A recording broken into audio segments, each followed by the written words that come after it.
Hello guys, welcome to my back to channel. আজি আপোনালোকক দেখুৱাম এটা অন্য ভিডিও। আজি মোৰ মিষ্টাৰে গাহৰি মাংস ডাল কচু লগত বনাইছে।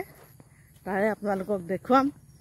আপোনালোকে চাই থাকিব ভিডিওটো ক্লিক নকৰালৈকে হেকলৈকে চাব কিন্তু দেই। লাইক শেয়াৰ কৰিব, সাবস্ক্ৰাইব কৰিবলৈ কিন্তু নাপাহৰিব। অকমান সহায় কৰিব মোক। Okay bye. Hello guys, আজি আপোনালোকক অন্য এটা ভিডিওলৈ আনিছো। আজি মোৰ মিষ্টাৰে মাংস বনাব। এয়া চব কচু কাটি থৈছে। এয়া পিয়াজ ৰচুন অলৰেডি দি আছে। এয়া চব আলু, তেজপাত, আদা, নহৰু, এইখিনি গাহৰি বনাব আজি। মিষ্টাৰে বহুত টেষ্টিকৈ বনাব। এয়া তেল ফ্ৰাই কৰি আছে। এয়া চব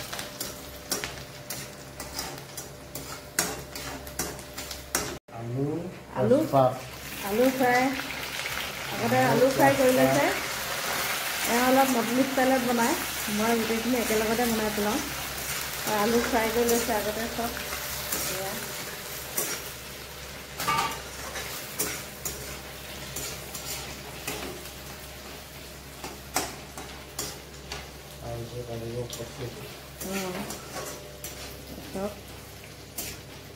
আজি আমাৰ মিষ্টাৰে বনাব।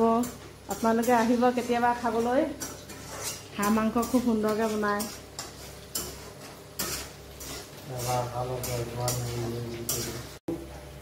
এয়া কচু দিছে চব। ডাল কচু এয়া ডাল কচু এপাচি দি দিছে বুলি কৈছে চব।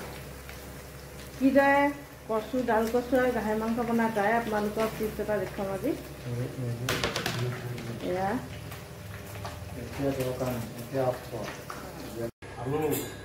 এই গাইড চক আপোনালোকে ডাল কচু আপোনালোকে গম পাইছেনে এইখিনি কি হয় চব। চব কি সুন্দৰকৈ বনাইলে ডাল কচু গলি গ'ল। এতিয়া মাংসত দিব আপোনালোকে চাই থাকক। এইখিনি মাংস চব গাহৰি মাংস এইখিনি মস্তি হ'ব আজি খাবলৈ চব। এইয়া চব মিষ্টাৰে বেছি মছলা নিদিয়ে। আদা ৰচুন তেজপাত জিৰা পাউডাৰ দিব অকণমান। মিট মছলা অকণমান সামান্য দিব। জলকীয়া গুড়ি নিদিয়ে তেনেকৈ চব। গেছটো কম আছে দি থৈছে।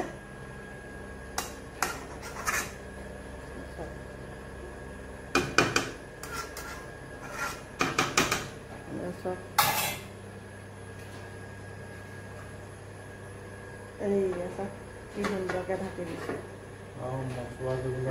আছে মছলা দিবলৈ। এয়া চব গাহৰি ফ্ৰাই হৈ গৈছে অলৰেডি। কচু শাকৰ লগত বনাইছে। এতিয়া মছলা পাতি অকণমান দিব মিষ্টাৰে।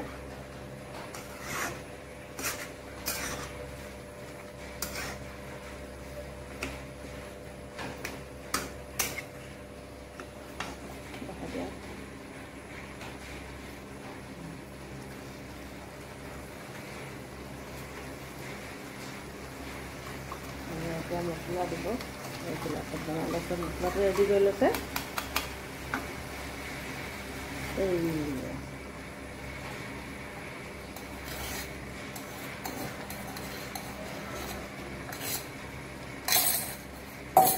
আজি অন্য ষ্টাইলত বনাইছে মাংসটো।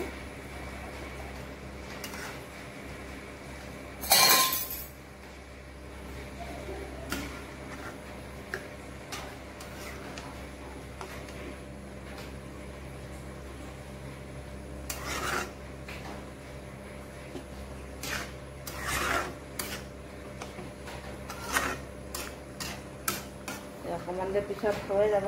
অলৰেডি মাংস ফ্ৰাই হৈ গ'ল। কচু গলি গ'ল দেখিছেনে। এইটো অকল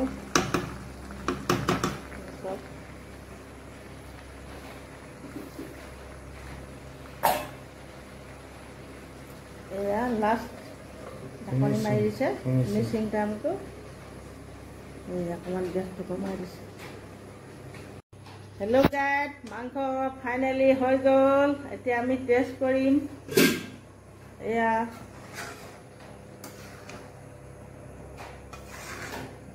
চব গাহৰি চামৰা মস্তি এয়া চব আজি মিষ্টাৰে বনাইছে। বহুত মজা লাগিব খাই, টেষ্টি। এয়া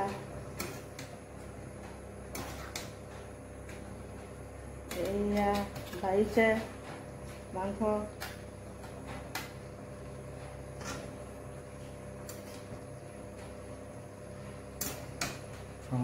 এয়া টেষ্টিঙৰ কাৰণে দিলে।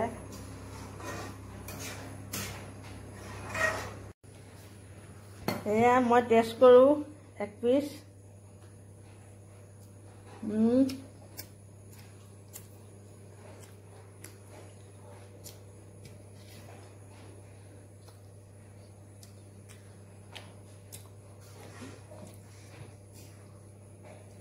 গাহৰি আৰু চামৰা।